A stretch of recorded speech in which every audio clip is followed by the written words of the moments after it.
I am here with Evan Fraser. He is an author of the book Empires of Food and also the head of the Arrell Food Institute at the University of Guelph. Good to see you. Hi, Megan. Nice to see you too. Hi, Evan. Let's talk about the book. You were a contributor, your reaction to the transhuman code and all the different ways technology is affecting our lives. Yeah, so my reaction is delight. My area is food and sustainability, and food is really on the fulcrum of a major technological change. The same technologies that gave us the internet and are transforming medicine are being affected in our farms, in our barns, in our fields, in our food processing factories, and that's changing what we eat and how we produce. But we need to put humans at the center of that equation. And essentially the transhuman code here gives us a blueprint, a humanist blueprint for how society can navigate in all the different facets this new evolution, this revolution of technology. Mm-hmm. From your perspective, how do we use technology in a world where hunger and obesity is rising? So I'm glad you asked that question, because we live in this very paradoxical world where, as you just said, the number of hungry people and the number of obese people is both rising across the planet.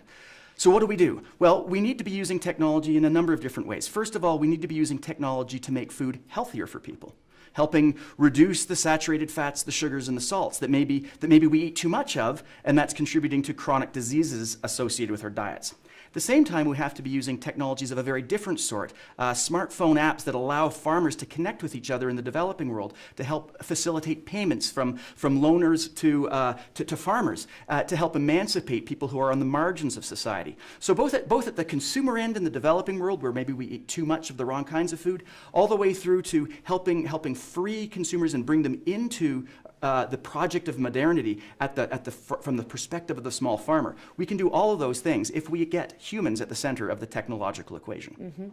In terms of priorities and making sure this is a top priority, what do we need to do?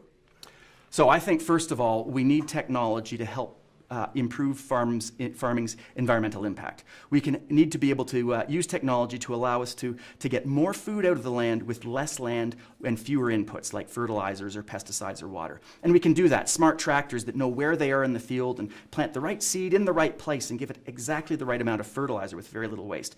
Well, that's one thing we have to do. Separately or simultaneously, we have to be working at the issue of food waste. A third of the world's food is wasted. Crazy as that sounds. One of the world's largest contributors to plastic pollution is the food sector. So we need to be working on things like biodegradable plastics that keep food safe and healthy to eat, but then break down once we no longer need those plastics. And we need to be using technologies that allow us to extend shelf life so we throw away less food. Those sort of things are my priorities. Mm-hmm.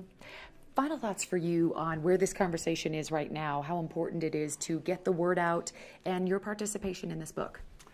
Well, I've had a long-going conversation with the authors of this book.